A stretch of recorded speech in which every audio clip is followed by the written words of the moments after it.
Good evening, everyone. I'm Stevie, your host for this Liverpool v Everton derby match preview. This one, we're going to look at the opposition view, and I'm delighted to be joined by loyal Liverpool supporter and friend of mine, Ben. Ben's going to be joining us. Hi, Ben. How's it going? Hey, not too bad. How are you doing, Steve? Yeah, all good, thanks. So today we're going to look at the derby match tomorrow. How are you feeling about the match? Well, not great, if I'm honest. Yeah, not great. Obviously, Liverpool are in incredibly poor form, and having lost the last derby match, and I'm hoping we avoid losing the double this season. But no, it's. We'll be unraveling everything over the course of the next 30 minutes or so. It's going to be difficult, yeah. So lots to cover on the show. If you didn't catch our show on Thursday, we looked at the Everton team news. The big headline from the Everton side being that Dominic Calvert-Lewin is a major doubt for the match, which obviously would be a big loss to Everton. And who do Liverpool see as like the Everton threats, if any? Are Liverpool scared of Everton anymore, or do you think that this is a different derby because Everton have got a new manager in Sean Dyche and Liverpool going through patchy form, and Everton are kind of got a lot to play for here? So I really think that the new manager factor is the big worry from my point of view. It's the bounce factor that I'm really thinking about at the moment. Obviously, that combined with Liverpool's poor results, it means that it's always a tricky fixture, even trickier this time. Thanks, Ben. Really good to get your input. So ahead of this derby, we obviously know that Everton have to play more aggressively, but tactically they were great against Arsenal. Let's just have a quick recap on Liverpool's form going into this match, because a lot of the time these streams are very, very much through blue-tinted eyes. And the last match was very forgettable, Ben. Wolves 3, Liverpool 0. Sorry, this is going to hurt when I go through these scores and results. It wasn't a good January at all, was it? Liverpool went down to Brighton and Hove Albion in the FA Cup. And then there was a goalless draw against Chelsea. You lost to Wolves. You lost to Brighton. Sorry, Ben, I'm actually taking a lot of pleasure in reading I'm going to say, it looks like you're enjoying yourself, Steve. I don't think that since we started this stream, we were actually in any position to read out any negative stuff about Liverpool at all. So this is about as there's fans out there that are reveling in this. Then there was the Brentford game, 3-1. So my big question, Ben, is where's it all gone wrong? I just before I begin to answer that question, I just want to say many thanks for bringing me in at this point in time, so that I can talk about all the poor. Well, we've both still got a smile on our faces. Yeah. What happened to my invite? A couple of seasons ago. No, it's a big question. Where it's gone wrong. I've been a Liverpool supporter for a very long time. There've been lots of ups, lots of downs, a lot of downs. But obviously, in the previous recent period under Klopp, we've had huge amounts of success, and for a small point in time, Liverpool were probably the best team in the world, and it was a pinnacle. And then we've been coming down ever since. And obviously last year we had an amazing season in terms of results and pushing in all competitions, but actually our performances were dwindling away towards the back end of the season. I think we were scraping a lot of results, and I think aging team, a negative after effect of pushing so hard last season, injuries, of course, and it's amazing how quickly things unravel, I have to say. After as I say, having watched a lot of football over a long period of time, it's not hugely surprising that these things happen. I think the only teams you can really hope to avoid these peaks and troughs that are quite natural. I think of teams who can pump all the money in the world into them. The Man Cities, the Chelseas, even the Newcastles now. They can hope to avoid these big dips, but I think it comes around in cycles, and we're obviously in the middle of a downturn. I think it was thanks, Ben. I think it was always very difficult to keep up. There was probably a lot of Evertonians watching that thought it would never end, but it was probably very, very difficult to keep up that press forever and to keep the momentum so high. The standards were set so high for Liverpool, and Liverpool hate them. They were playing such good football. Yes, there's a lot of Everton fans that absolutely hate Liverpool, probably most of them, to be honest. But if you can take a step back, Liverpool were playing amazing football. That had to come to an end at some stage. It was frightening at times to play. The 5-0 game at Anfield, things like that were like behind the sofa time for Toffee's fans. But for me, what happened was when Mane went, I thought that Mane was the leader of the press. He was always a big player for these derbies, and particularly, for anyone really. I thought losing him was going to be almost a turning point. I know that you can't say one player, but who have they brought in? They've not hit top form, have they? Jota and it's Nunes, Luis Diaz. None of them have hit top form. We've had some injury. It's a good point. The Mane, he was obviously a massive player in our team and had been for many years. He often went. He, in my opinion, didn't get as much of the plaudits as perhaps he should have done. It was obviously a lot of attention went on to Mo Salah. I think he did get credit, but perhaps not quite as much, and maybe that's what sort of turned his head away towards leaving. But I don't think you can put it down to like a single incident like that. Him going. It was a combination that was definitely a factor, but it was all the factors combined which have led to a dramatic change in form. I think had all the other, had the team not been quite so old in midfield, and all you touched on the point there. The midfield is aging, and although the current squad, like Harvey Elliott, technically good, but it's not going to be high press stuff. Henderson, he's lost a yard and a bit. Again, the midfield's quite technically good, but a bit slower. Absolutely. And I think Mane was leading from the front. I'm going to pull up your predictive team because we can talk around that.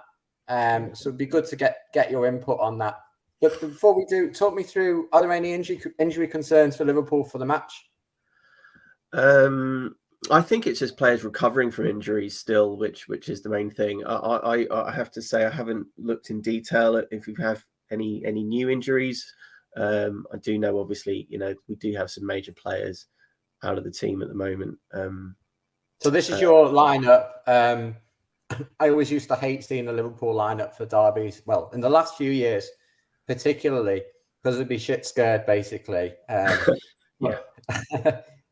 This lineup, Salah, I think he's averaging something like 0.6 goals a game in the Premier League history. Nunes, apart from Salah, really, I'm not sure Evertonians are actually that bothered. I think the point from our point of view is that if we're going to beat Liverpool at Anfield, yes, we beat them 2019, but if Everton are going to win, it's going to be this match because Liverpool are not going well, but then it's a derby, so you've got the whole, form should go out the window cliche. So all these cliches that get thrown around about derbies. Let's talk about your lineup. Why do you pick this lineup? Does it speak for itself? Are there even any options?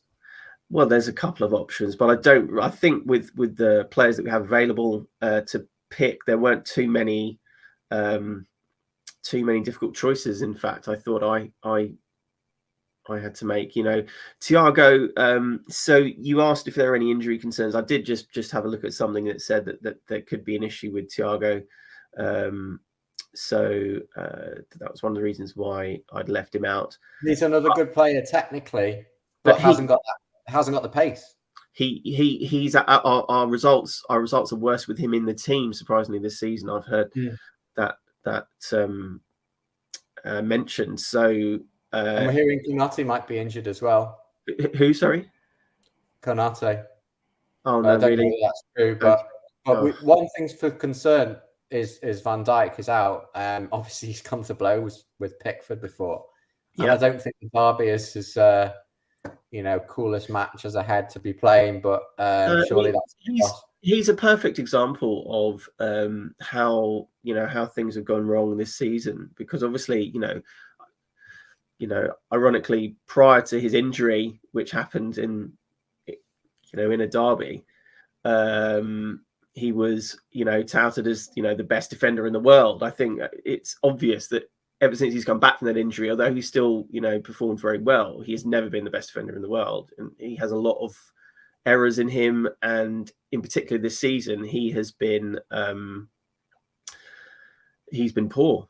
A lot of the time he's been very poor. So whilst he is our best defender, and him coming into the team would make us stronger. It's not as big a loss as it might have been. But actually, Konate being injured or possibly missing the game, I'm really not happy about, because Matip in the last game had an absolute nightmare. So we need to. And that's cutting it mildly, isn't it? I mean, with different language, we could be really slating what this Liverpool defense has been like in the last few games. Shocking is one word that comes to mind, given the fact that we want the show at 6 o'clock to appeal to all ages. Yeah. Do you think if Calvert-Lewin's out, who would even Liverpool worry about? Would Liverpool be bothered? I mean, I'm not being funny, but speaking this through blue-tinted glasses. Yeah. I don't think of Everton. I think Everton right now are a team, but they've got, they're on the up with the spirit, but they're not really got star players. All our best players have been sold. So who's the threat? Do you even worry about Everton? Do you just play your own game?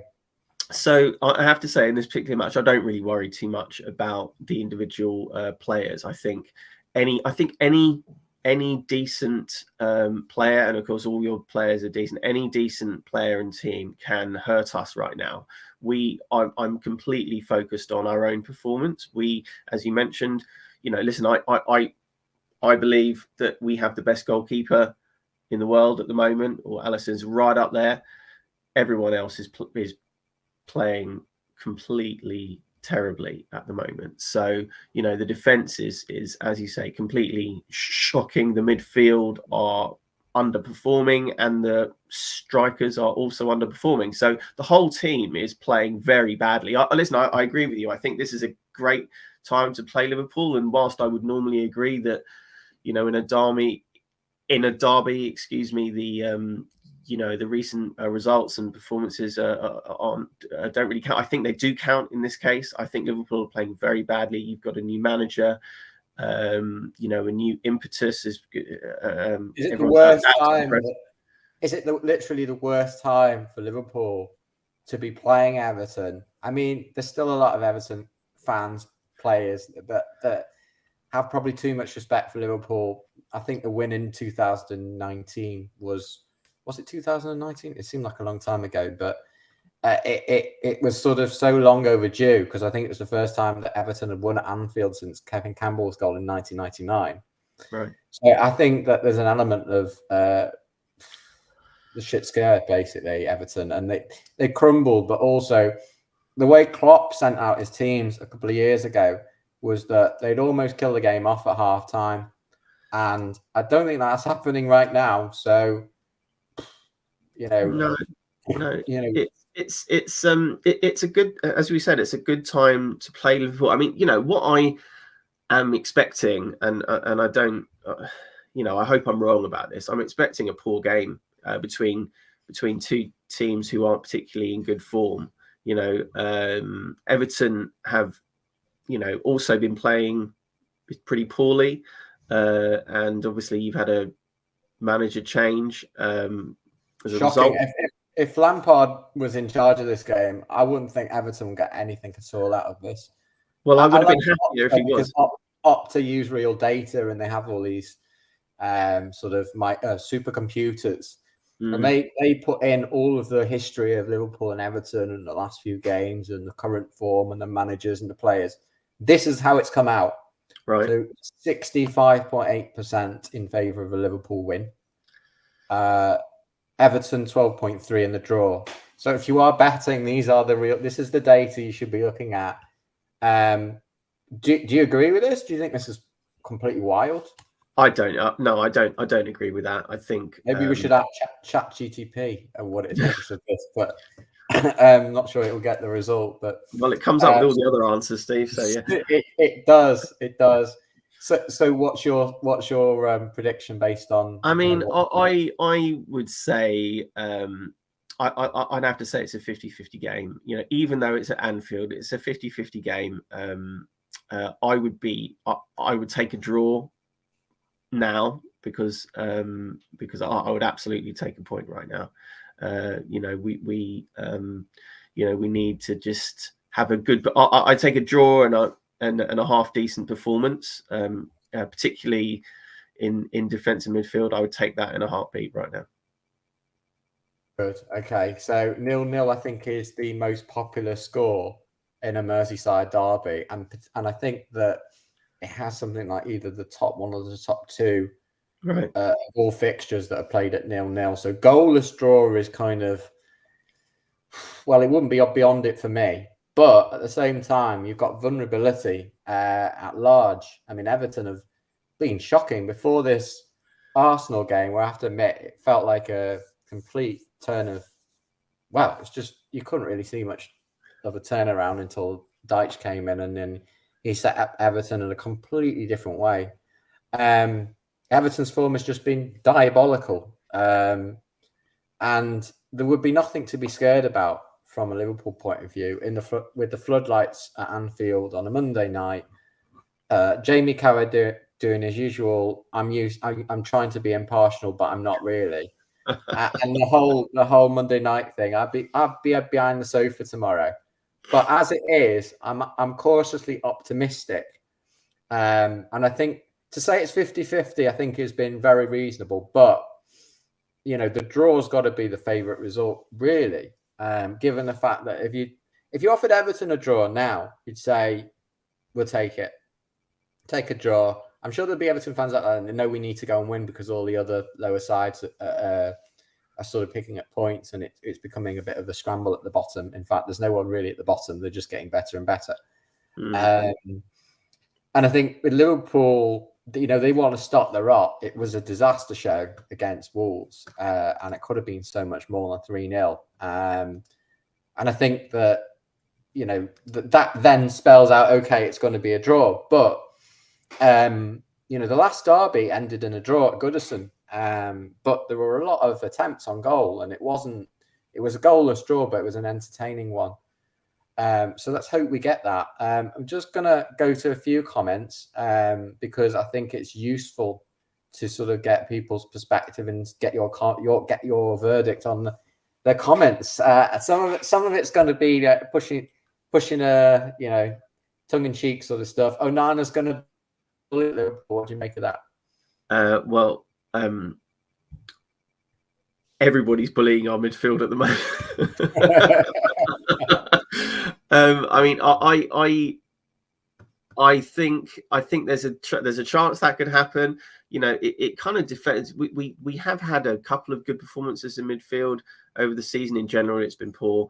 You know, I hope that they get themselves up. You know, it's a derby game. You know, hopefully they should be up for it. But I've gone into games so many times this season, you know, and I've really hoped that, and it hasn't happened. In fact, the opposite's happened. You know, they've been, you know, they've caved. They haven't pressed. They've had no intensity. It's been horrible to watch. So, what do you think of Onana? Have you seen him play much? Who? Sorry, missed that. Onana.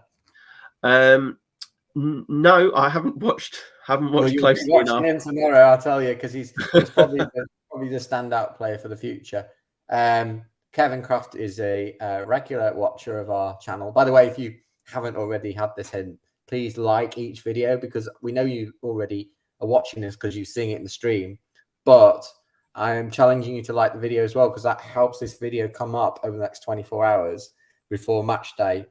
It's an 8:00 kickoff tomorrow night, 13th. Hopefully, it's lucky for Everton if you're watching, and if you're watching from the Liverpool side as well, then we welcome it all at this stage. Ask us at 10:00 at night tomorrow, and we might be a bit more furious on our post-match stream. So Dave's just reminded me it was 2021 that Everton beat Liverpool, and thinks it will be 2-1. But he thinks that you should have sold Salah and kept Mane. Would you have gone back on that now? Would you think that's the thing to do? It's too late. It's academic, isn't it?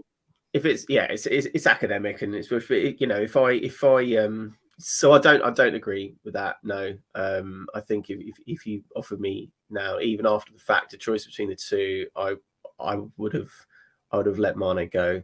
You let Mane go, even though it's the pressing and everything. He's a great athlete. You used to see him tackle back as well, Mane. Andrew Mab, mind you, Salah's quite an athlete as well. I think he's in the top 5 for goals per game. Harry Kane's kind of getting very close, or at the very top of that list. I was looking at it this morning. Right. Mabsy's giving me a bit of slating here. He thinks that Everton shouldn't be looking for a draw. Well, I never said that I want a draw. I'm just saying that, you know, that's how it's been historically. It would suit both sides. So if you are betting, which we don't encourage, by the way, but if you decide you want to bet, we do have a nice arrangement with stake.com, who kindly supply us with some shirts. And so big shout out to them, and thank you for the shirts. But Kevin thinks this is a perfect game for Onana. And if Liverpool fans haven't seen him, that's fine, because we don't expect Liverpool fans to do what Everton fans do. Everton fans watch all the Liverpool games, hoping that they'll lose. That's what they do. Liverpool fans, I just don't think they watch Everton. Well, I actually watched the Everton Arsenal game the other day. I was with an Arsenal fan, and expecting Arsenal to turn you guys over, and I was just it was night and day watching your energy levels, the way that you press, the way that you close down the ball. It was terrible, to be honest with you, because of course this derby game was coming up, and we had the complete opposite kind of performance against Wolves in our last game. So I think that we're coming into this now. You know, it's only one game that you had against Arsenal, but you performed incredibly well.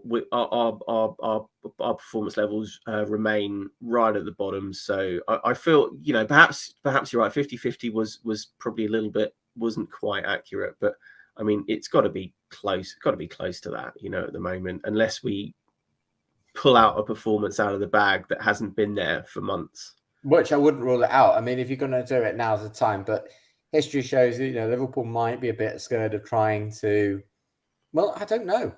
You just don't know. This is football. This is one of the beauties of football. I mean, it should make for a really good game tomorrow. We like a little bit of banter and humour on this channel.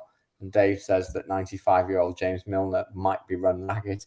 But you just don't know, because I think that there's an element of it where Everton have got the new manager bounce. Dyche clearly has some tactical nous that, anyone can get the best out of players for one game, but, will Everton put together they're going for back-to-back victories for, I think, the second time this season. It's not something we've seen. I think we've only won 4 games. So, you know what? On that basis, it's quite hard to actually see Everton going. But now we're going through these. I'm going to bring in Mr. Poetry himself. He's recently been akin to the people's poet. It's our very own Janov is going to add to the Everton side of the banter today. Jan, thanks for joining us. Good afternoon, Stevie. Good afternoon, Ben. Catching you just earlier. It's really good to get a dynamic. Everton are winning 2-1 according to the stream. But Jan, joking aside, can I just say, in the spirit of fairness, Stevie, we do have Ben's face covered up, and as a guest on the site, even though he's a red, I just don't think that's quite fair. There we go. Yeah, there you go. I appreciate it, Jan. Thank you. Yeah, you're welcome, I was Ben. just doing that joke, Jan. What I will say is, first and foremost, Ben, Nothing personal. Hate Liverpool, right? Obviously, yeah. But I'll be polite to you because it's right. And I think it's good that I've literally just hopped on now, so I've not been watching. We've done another stream with Ryan and Amy. So although I've come out with quite a lot of visceral, angry, acerbic stuff in the poetry, it's all to get the fans fired up and all that kind of stuff. I do think, and I did make a point of saying that some things are more important than football. That's humanity, connection, human decency, and especially today being the 30th anniversary of Jamie Bolger and just everything. And, and I hope that the away fans do respect that at Anfield tomorrow and everything like that. Some things are more important. So if I do wind you up, on the one hand, I don't mean it, but on the other hand, yeah. We can do whatever whining we want at this stage of the proceedings, can't we, Jan? And your poem has to be caught. If you didn't see the stream around 5 o'clock today, the earlier one, please watch that. And Sunday night, what's on the telly, you might as well just catch it. It's worth watching the stream earlier with Ryan and Amy. It was really nice to get a feminine perspective on the Blues. Back to the game. Also respect to Ben, Jan, for coming on. He could have ended up with a grilling. Instead, he's going to get a massive grilling now. But, Jan, what are your thoughts on the derby? Are you scared of Liverpool? How are you behind the sofa? Because I was last year, but I'm not this year. Yeah, I was. And I think it's only fair to respect them that they have the capability to. I mean, they're lining up for a match against, is it Real Madrid or Barcelona? I can't off the top of my head, but the Champions League. Madrid. Yeah, Real Madrid. When is that? And is that a week on Wednesday? Yeah, I think it's something like that. Yeah, I think it is. But I'm not as scared as we could be because Liverpool seem to be a team that are a little bit, and maybe I'm over egging the cake here, but a little bit in free fall in that they've got a few aging players. They've got some injury problems. Klopp is saying from a perspective, like the worst part about him for the first few years of his tenure as manager is he's a really likable guy and he knows his stuff and he knows his football, but he seems to have lost a bit of the grip on, like, in a sense that there seems to be an unraveling in some way, and whether that's because he's frustrated at the decline, whether that's not having the players that he wanted, whether it's losing Sadio Mane as a linchpin to allow Salah to play the kind of game that he needs to play. I don't know whether sometimes he's a bit of a character, but the only thing is with that eccentricity is it can come out as, God, this guy's lost the plot. Now, maybe I've got the wrong end of the stick there because I don't know all the ins and outs, but I think that I'm not as scared as I should be against Liverpool, certainly not seeing the invigorated change in Everton. And I think we can bring the game, and the Liverpool fans maybe you can add some of this to Ben if what you've spoken to, that might be internally going, oh crap, we could get caught with our pants down here. Well, I think you put it very well, So just quickly on your last point, that is exactly where I am right now. Tomorrow I'm really and I'm sure most Liverpool fans wouldn't be massively surprised if he turned us over tomorrow. It would hurt a lot, but we wouldn't, objectively speaking, you wouldn't be massively surprised. I was wondering when we would come on to Klopp, actually. So, I mean, I also am not massively surprised that people, not only Everton fans, people are taking the opportunity to have a pop at him because he's ridden the highs, he's taken us up there, and now he's having a really tough time. I absolutely, I absolutely am backing him 100%. I think he has enough credit in the bank, and then some to, to ride out what is likely to be, a downturn. We'll come back up. I've no doubt about it. I could be wrong about that, but that's what I think. But at the moment, he's having a tough time. You can see it on the touchline. You can see it in his interviews. He's not a happy man. His teeth, my wife, is always asking me, yeah, what's happened to Klopp's teeth? I never see them anymore, she says, and she's right because they're not out there, anymore. So it's difficult, but I've no doubt he'll turn it around. It's a combination of the things that I think we already briefly mentioned. There's the the loss of some players like Mane. There's a loss of players to injury at the moment. There's a little bit of uncertainty around, are we going to be taken over by new owners?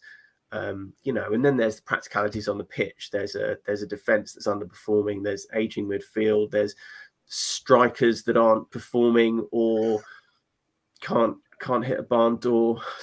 So we are in a bad place right now. Brilliant. Who's that? Who have I got to thank for that? This is me. This is Klopp. This is Klopp's teeth. Oh, okay.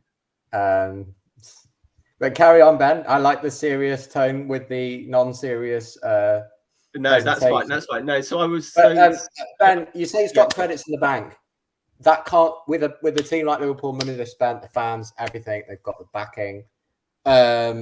Success is surely all they want, all they need, all they know. So that credit, how long will that last for? Will he be at credit if it's like this time next year? Or do you think that Liverpool with Klopp, because he's won the league, Champions League, all the trophies, done amazing, philosophy of football, all of that, do you think Klopp has to basically get to the point where he's crying and has to walk for Liverpool to let him go? No, I don't think it's it's like that. It's not the Arsene Wenger or Alex Ferguson, but I think certainly, he isn't in trouble, for the whole of this season, which is going to be a poor season for us. I mean, I think if we're in 10th and 11th or whatever it is this time next season, playing as badly as we are with no hope of turning it around, I think, you would potentially begin to ask questions, but that's a long way down the track.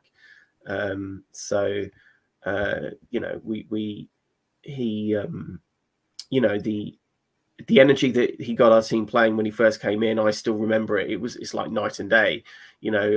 Actually, your performance against Arsenal the other day reminded me a lot like that. It was incredible, the difference that you guys in your performance there. It was organised, but I wouldn't say it's as good as the energy that Liverpool have shown. No, I'm not saying that. But the asthma inhalers had to run out, didn't they, Ben?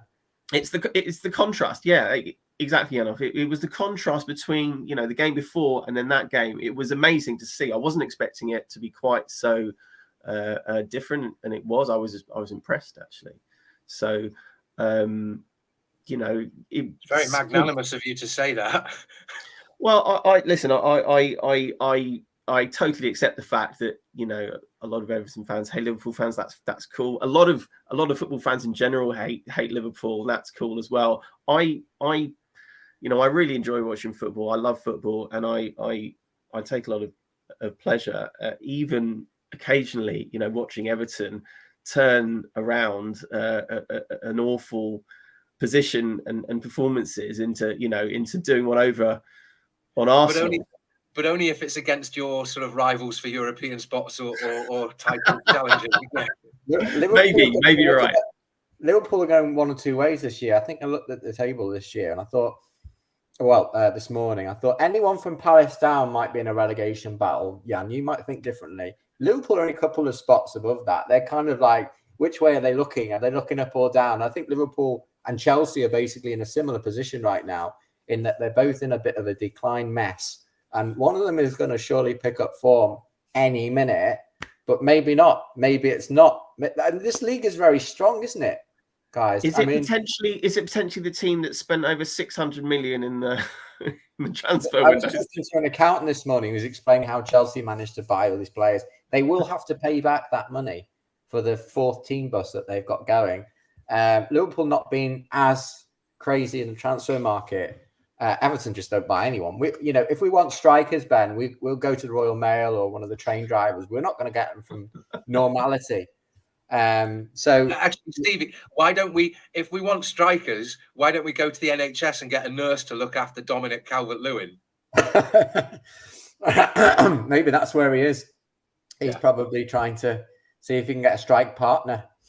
But yeah. Ben, if you've not caught Jan's poetry, it's something to behold. I'll tell you what, for Ben's benefit, I will read it if you want. But can I just ask something I'm not trying to be facetious here. It's a genuine question because we've had a red light know it's a touchy subject, but reporting on the statistics, the completely anomalous. It's like my dad used to love statistics about how Liverpool benefited from home and away draws in Europe, and how it was so many standard deviations away from the norm that it was almost statistically impossible to get this. And right. But when we talk about the incidence of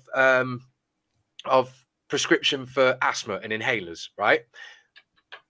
I'm sorry, but I just want to say, like 23 or 26 out of 34 is a ridiculously high number. Now, you think back now, is it possible that having been highlighted and to risk scrutiny and investigation, if the players are then withdrawn from that, there is a 6 to 9 month transitional period where you stop doing that, and it sees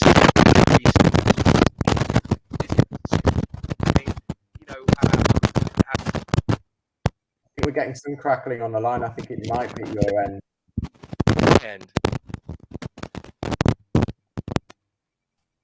It might Sorry, be can you hear me? Yeah, it's good. Yeah, I didn't catch what I caught the gist of that. That point. Basically, if a lot of the team were prescribed inhalers and then they stopped taking them, that can have a marked decline in anaerobic and cardiovascular performance, along with dizziness, nausea, joint pain, headaches, various things like that. Just out of curiosity, do you think there's anything that can see that contrast between your marked performance when it's been acknowledged that so many players were on asthma medication, and then potentially explained by a withdrawal of said medication? Well, I'd missed that somehow. I mean, I have to say, listen, I think being on us. Thank you, Stevie. This is the Liverpool. This is a live stream to the Liverpool changing room. Dustbin. So this is the bin inside Anfield, and they're all the empty. But Stevie, and Ben, no disrespect, it genuinely was a question, because there's been a marked change in Liverpool's performance, which has multiple potential explanations between seasons before and this season. And it's, just as a football, if I take my Everton hat off and just try to be a football fan or just not an Evertonian, it begs an explanation, doesn't it? And what's your explanation? Well, I would say that I would say it's a bit much to put the decline down to something like that. I have to say, there are a lot of things involved here which would much more easily explain away the decline in our performance. It was a tongue-in-cheek way to approach it. No, I think the over